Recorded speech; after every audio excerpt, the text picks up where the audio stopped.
Good morning everyone, welcome back to the channel.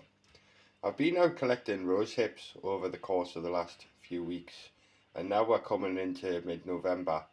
This is a great way to supply you with some lovely vitamin C in the form of a drink, and in this case the drink is rose hip tea, and it's a great source of vitamin C that you can get from rose hips from the plant known as Rosa Canina, and this is the common name English dog rose, and the hips themselves have been drying out in the oven at a temperature of 50 degrees centigrade, and you have to make sure that the hips are fully dried out and nicely dehydrated like you see right here.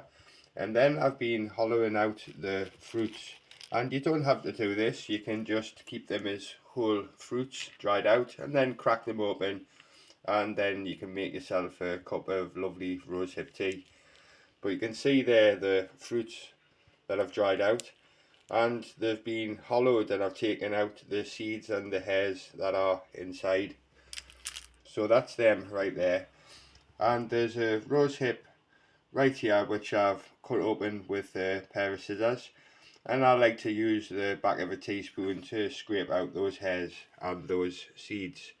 But for the purpose of this video this morning, just imagine my thumb is the back of the teaspoon, and I'm just going to remove the hairs and the seeds that are inside. So if I just take my thumb right there, and this would be done with the back of a teaspoon like I say, but there you can see that the hairs and the seeds come out really easily. I'm just going to give that little bit of a rose hip a tap there to get as many of the hairs out as possible, and then you're left with the remains of the fruit body itself, and I'm just going to add this to the rest of them right there. But the fruits are really high in vitamin C like I say, and it's just a great way of keeping yourself healthy this winter. So there's another little bit of rosehip fruit and body, and I'll just add this to the rest of them, as you can see right there. And again, just another little bit of the lovely rosehip, and just pop it in there. And then I'll bring over this last remaining bit, and again just remove the hairs and the seeds from the inside. Just going to blow on this just to get the last of those hairs off. And there you can see the remains of the fruit and body there, which I'll add to the rest of them.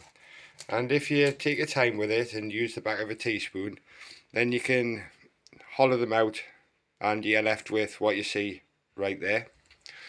So that's them in there, and I've got all these lovely rose hips to make lovely rose hip tea with this winter. And there is some in the oven right here, and I've got the oven set at 50 degrees, and the oven is being held open ajar with this little lid here. So we'll just open up this oven right here, and inside I'll show you the rose hips. Now like I say, I've set it at 50 degrees centigrade, and this is really important because you want to dry out the rose hips, you don't want to cook them.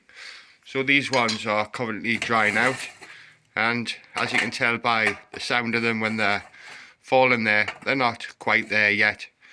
So what I normally do is I usually put them in the oven at 50 degrees for around about 2 hours, and then after that 2 hours I'll turn them off, and then I'll shut the oven door and just let them sit in there in the nice warm oven.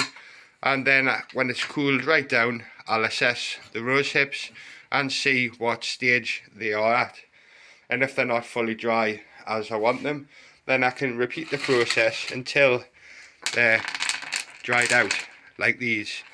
And then at that stage you can crack them open, get those seeds and hairs out, and especially try to get as many of those hairs out as possible because they are an irritant. And then you've got your material to make your rosehip tea with. Or you can just keep them and then crack them open as you want to use them, and then make your rosehip tea. And I've got a cup of rosehip tea that I've got here this morning, and I've been adding some set honey to it. But if you don't want to use honey, you can use sugar if you wish, or you can use dandelion honey like I've got right here that I've made using dandelions and sugar. So you can add some of that to it as well. And then you just have to strain it. So in here I've got some rose hips that I've made into some tea already for this morning. So I'll just give that a little bit of a stir and I'll show you the rose hips that are inside. And there they are, having now been rehydrated, and they've made the rose hip tea that I want to make this morning. So if I just bring over this little tea strainer here, notice that it's a really fine mesh tea strainer, and then it's just a case of pouring your rosehip tea through the strainer, and then you have your rosehip tea to drink, whether it be in the morning like I'm doing right here, or indeed in the evening when you come in and you want to relax and pop the radio on or watch a bit of telly or read a book, whatever it is that you choose to do. But then you have a lovely cup of rosehip tea to enjoy and get some lovely vitamin C from. So if you please excuse me, folks, I'm just going to have a little sip of this tea. That's really nice. You can really taste the citrusy, fruity zing of the rose hips, and you've also got the nice subtle flavour of some nice set honey here as well. I need to go and get some more honey actually because we're really close to running out.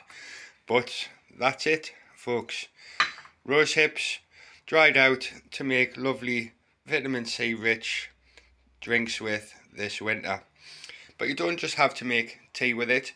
I've also got some lovely rosehip syrup, and there's some of you who are on my channel who remember in the past that I've made rosehip syrup on another channel. But if you've never made rosehip syrup before, go on the internet and you'll find loads of information out there on how to do it. And this syrup again is just really high in vitamin C, and it's really nice if you want to put it on top of some pancakes. I quite like putting it into yogurt with some fruit, so get some natural yogurt or some kefir yogurt from the local shops, and then put some fruit into it and a little drizzle of rosehip syrup. It's really nice. Or I also like to put a little bit of this stirred into porridge for breakfast in the morning. But the rose hips, and in particular in this video, the rosehip tea, is just a really lovely way of keeping nice and healthy this winter. And you can see there in the sunlight the lovely colour that the rose hips go. And to make the tea, I've added round about 10 halves of these hips into that little teapot you see right there. It's only a small little teapot, but if you're using a larger one for more people, then you just have to add more rose hips and just work out what it is that you require from it for your preferred taste. And then once you've done it and you like the taste that you get from it, you know how many to add in the future. But for a little teapot like you see right here, and you can see the size of it compared to this cup here, then I find around about 10 of these is enough to make a really nice tasty cup of tea. But you have to find out what's required in terms of your own personal taste. But that's it. Lovely rosehip tea, high in vitamin C, really good and healthy for you in times of winter. And I'm going to go out and get some more because we drink quite a lot of this here.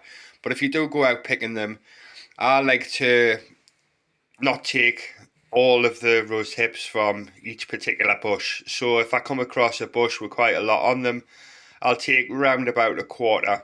So say if there's 100 rose hips on the bush that you come across, take 25 and then leave the other 75 for the local birds and the local wildlife, because they find them absolutely essential and it's what they use to survive in the harsh months of winter.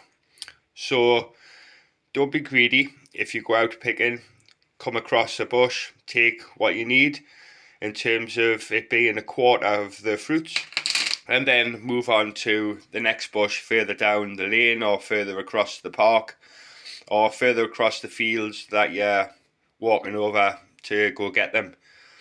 But just be aware that it's best to pick them away from busy roads and large volumes of traffic. So I went right out into the countryside where it was well away from traffic and roads, and went and picked them from the hedgerows in the fields, and that's where I got mine from. But you pick them from wherever it is that you feel fit, but just try to do it where there's not lots of cars and lorries and buses and stuff going by. You know, it's best if you pick them from areas where there's not a lot of traffic pollution, and you'll end up with some really lovely tasty rose hips that you can make a lovely cup of tea with. Take care, everyone. Keep yourselves warm if it's cold and wintry like it is here, and I'll speak to you again next time. Much love. Bye bye for now. Looks lovely, doesn't it? Cup full of health.